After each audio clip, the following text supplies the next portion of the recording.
Alright, so plans changed again. I went and picked up at 10 o'clock this morning. Got loaded about noon. Talked to a planner. He told me to T-call that in the yard and pick up an empty and come back to Ontario to the craft and pick up a load. That way I could deliver sooner and go pick up my Texas load sooner than I would with the other load that I picked up this morning. The load that I picked up this morning was scheduled for delivery on the 10th at 10 in the morning. I think it was 10 in the morning. The load that I'm here picking up now is scheduled for 2 o'clock in the morning in Tulsa, because that Texas load is a load that needs to get delivered, and he helped me out to where I wasn't gonna sit all day yesterday and majority of today. So he got me more miles to where I deadheaded all the way to Cali, pick up a load, take it back to Phoenix, deliver, then pick up the Texas load and take that and deliver it on the 11th. So yeah, I'm looking for my dang Bluetooth charger, but it's probably somewhere in that thing blanket or something. I don't know. But that's how everything's going. I should have got up earlier this morning and had the I should have got up earlier this morning and had him go and do backup classes. But I wasn't sure if they were doing it, and I couldn't get a hold of driver development to find out the day that they were doing it, or the days that they do the backup training. So I talked to the guy earlier today, and he does them Tuesday, Wednesday, and Thursday. So depending circumstances, if I'm here with him next time, I'll make him do backing classes. But I did have him back up twice yesterday in the yard, and then I had him back up twice again today. So I don't know. But that's our plan. I started my clock. I was going to have him start his clock, but something told me start my clock, go to the pickup, get loaded, and then when we leave from there, scale out and then let him take over. So before we even got loaded, that's when everything changed, and so on and so forth. So yeah, this load picks up at 1600. It is 14:30 right now. I did get here at 1330, but they turned me around and told me to go back. So the planner I told the planner, and he told me like about an hour or so later to come back, talk to whoever, and then get loaded. So I came back, and now we're in the door. So not sure how long it's going to take them. They're probably going to take until my pickup time anyways, but it's whatever. I guess he went inside to use the bathroom. Right now, about to relax, because like I said, this load delivers at 2 in the morning at Kroger, and then if they don't get me out by 6 o'clock, I don't know. Alright, so we're here at our delivery. It is 1:15.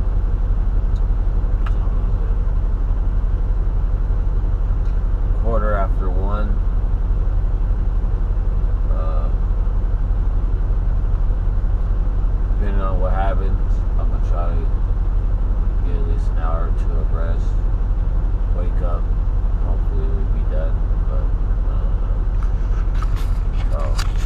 So we're at the Kroger, fries. He's checking in at the window right now. So, yeah.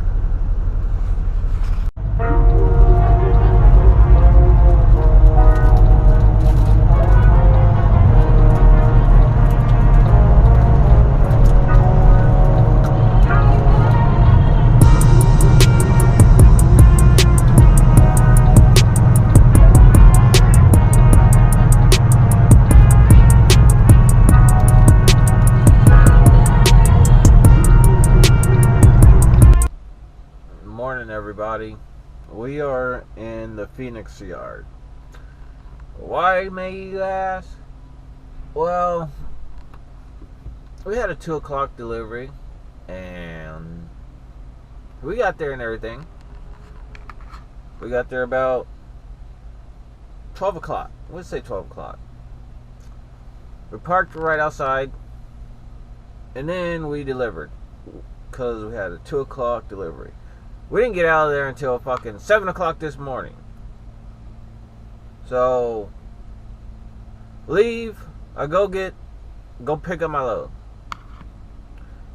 And I hook up to a trailer that has an amber light on.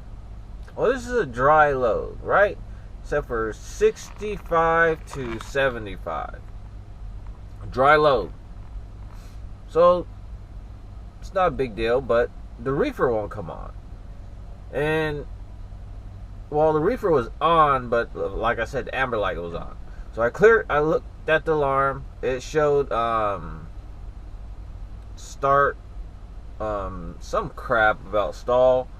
And I cleared it. So after I cleared it, light came green, came on. A couple minutes later, amber light came on again.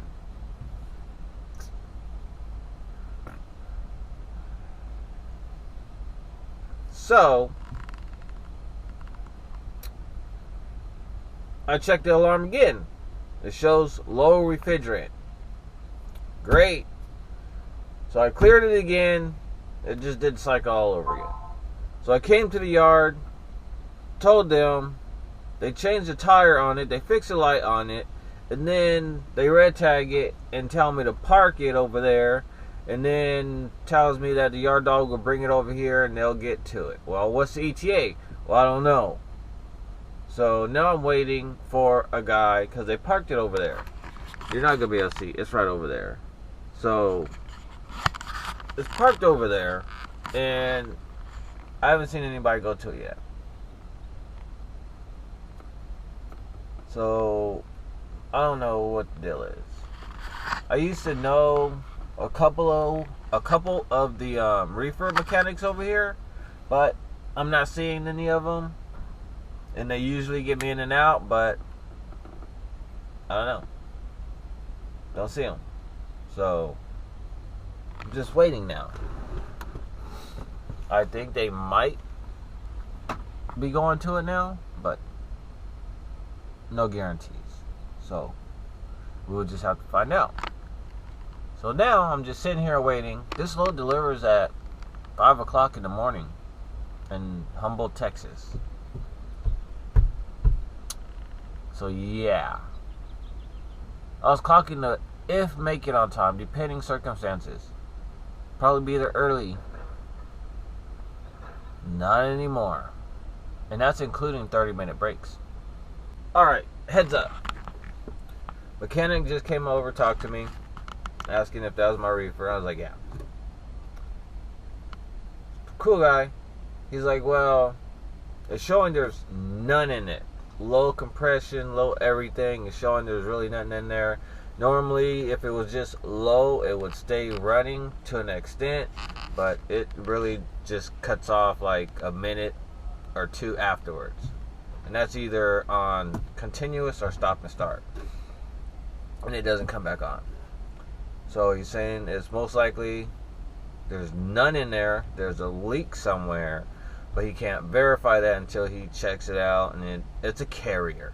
Carriers are junk. So he's gonna check it out, see what's going on, so I could figure out what they're gonna want to do. Because, like I told him, this load is supposed to have been in Texas at 5 in the morning tomorrow. Talked to planner, told him that I'm pissed off for the simple fact we can't, as drivers, run hard like we should be able to, because there's trailers like this that get dropped off and don't work, or there's an issue with them. Now the tire situation, I would have ran it because they weren't really that bad. The marker light, I would have ran it because it's freaking marker light. Or clearance light, my bad. Clearance light. I would have ran it. Now, 50-50. This coolant this refrigerant situation, 50-50, I would have ran it, but then, of course, as you see me now, I'm not running it. And the good thing that I decided not to, because it's a lot worse than what I was thinking, what he was probably thinking. Because like I told him, summertime, yeah, throw some refrigerant in there, because usually summertime carriers suck during the summertime. But either way, you throw some in there and then boom, it eventually works. But yeah, he's gonna do his thing. He's gonna let me know what's going on. That way I can figure out what the company's gonna want me to do, because I feel real bad and pissed off that this load isn't gonna be where it's supposed to be, because it's on my truck. Like I said, I was gonna be able to make it there, but this is the bump in the road for this load. So what can you do? Alright, so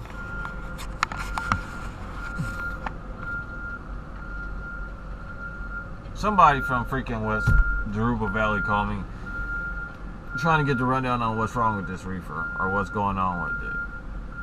So I let him know. Well, that's my reefer right there in the bay. There is currently light traffic on your route. Oh, shut up! I'm not even on the route. But that's what we're waiting on, for them to determine what the hell's going on. All right, another update. So it does have a little leak in it, but he said it's really small. It's more on the inside to where they can't get to it, because everywhere by the outside part that they could get to, they didn't find any leaks. But he says it is holding where it's supposed to be, because they put air in it and check the PSIs and all that, see how it's holding. He says it's holding. It's probably just like a small little minor leak, but they're gonna drain the air out and then fill it up, and then we're gonna go from there and we could take off. He said it'll be fine.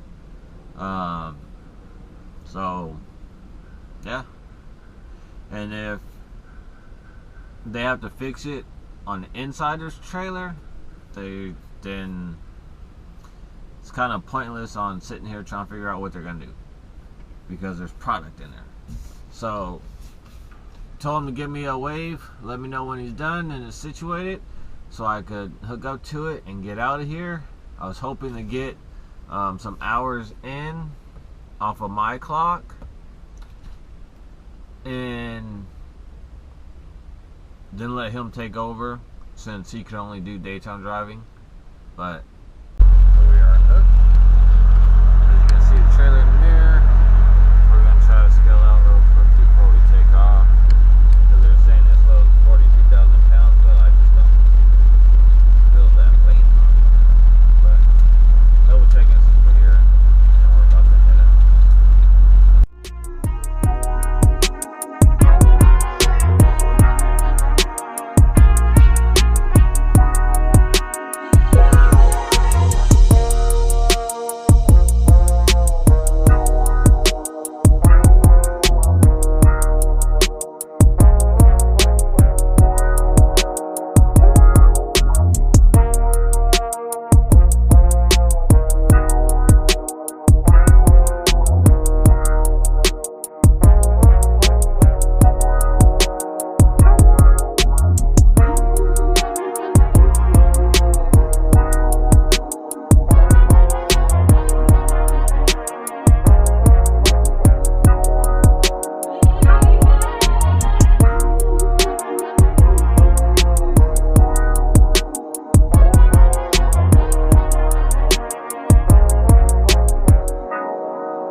sitting here for about 15 minutes now. He pulled up a while ago because I was already behind him. Now we're still sitting here. I told his ass to get up, go do whatever he needs to do while we're here, because right now we're on that go, go, go stage. I got another load after this picking up at 1300 tomorrow, and it goes to Gary, Indiana, so I approximately should be there about 1600 on Saturday, because tomorrow's Friday. I pick it up Friday, and you got Saturday, so yeah. On top of that, I'm just trying to get fuel so we can head out, because I told him we'll be there at 9 o'clock. No later than 9 o'clock. So, this 30-minute crap so far, trying to get fuel and I don't know. Alright, we're stopped out of nowhere. We're just past outside of El Paso at a rest area. And he has to take his 30-minute break. He still has an hour and 42 minutes before he has to take his 30-minute break. This is the third time stopping out of his whole 8 hours. So, I'm irritated. I was gonna run this as team load, try to get sleep while he's driving, but it doesn't work if he stops every 2 hours, and then I take like another hour or so to try to freaking fall back asleep. Now on top of that, I was about to literally tell him to get his shit off the truck. But look at my truck. You got shit all over it. So I'm not happy. About to, yeah, I'm not happy. So, and I told him we're told everybody we'll be there at 9 o'clock. That gave us a whole extra hour to get to our delivery of free time. So when I said that, we still had like an hour and a half left. When he's around the time he started, we had like an hour and a half to get there with spare time. That's including our breaks. So blah blah. Now we don't. It's after his 30-minute break. We're gonna be there. It's showing me the clock there at 9 o'clock after his 30-minute break. That's not including after he's done driving and then me starting and everything else. So I'm a little irritated.